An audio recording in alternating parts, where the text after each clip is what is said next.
नमस्ते दोस्तों, स्वागत है आपका मेरे चैनल में। आज मैं आपको ऐसी दर्दनाक और खौफनाक कहानी सुनाने जा रही हूँ जिसे सुन के आपके रोंगटे खड़े हो जाएंगे।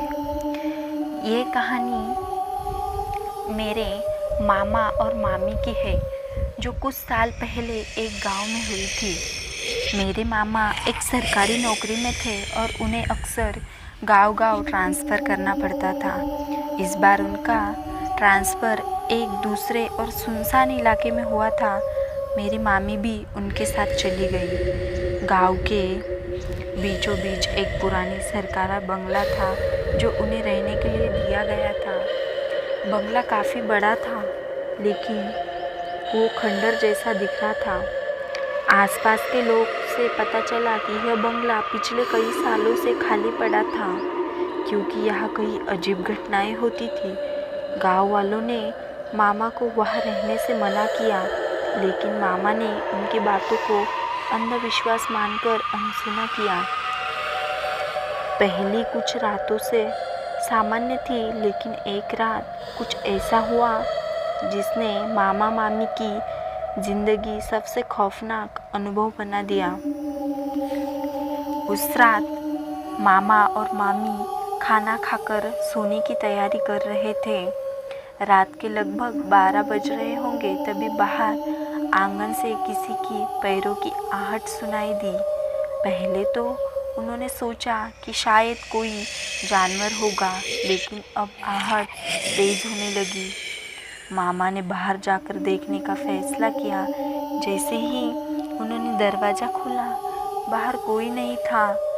आंगन में हल्की सी ठंडक थी और वहाँ सिर्फ एक पुराना नीम का पेड़ खड़ा था, जिसकी शाखाएं अजीब तरीके से हिल रही थी, जबकि हवा भी नहीं चल रही थी। मामा ने अंदर आकर दरवाज़ा बंद कर लिया। मामा ने जैसे ही सोने की कोशिश करने लगे, मामी ने महसूस किया कि खिड़की के पास कोई खड़ा है। उन्होंने मामा को आवाज़ दी, लेकिन मामा ने कहा यह सिर्फ उनका भ्रम होगा। तभी अचानक कमरे की बत्ती खुद ब खुद बंद हो गई।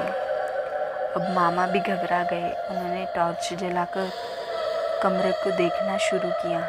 तभी उन्हें दीवार पर एक छाया दिखी, एक औरत की छाया जिसकी लंबी उलझी हुई चोटी थी और जो उनकी तरफ पीछे करके खड़ी थी।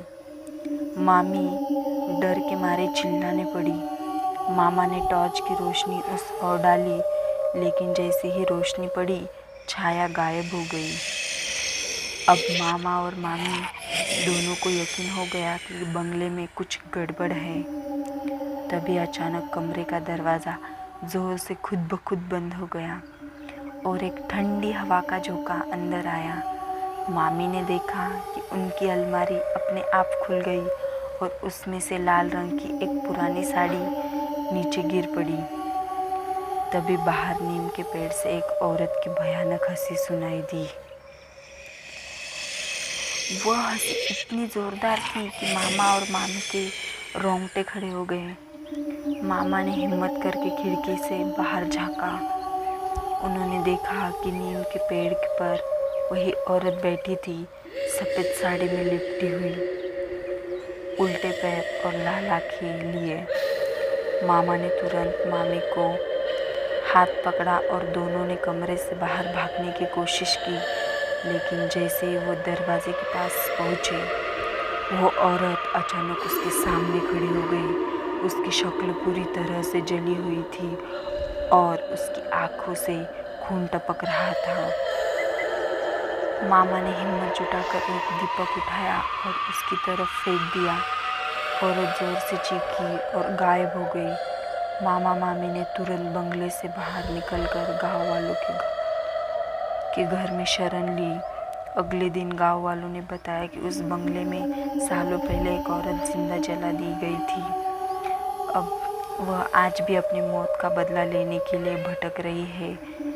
मामा और मामी ने तुरंत वहाँ से ट्रांसफ़र कर लिया और फिर कभी उस गांव को रुख नहीं किया। लेकिन आज भी जब मामा मामी इस घटना को याद करते हैं तो उनकी आवाज़ कांपने लगती है।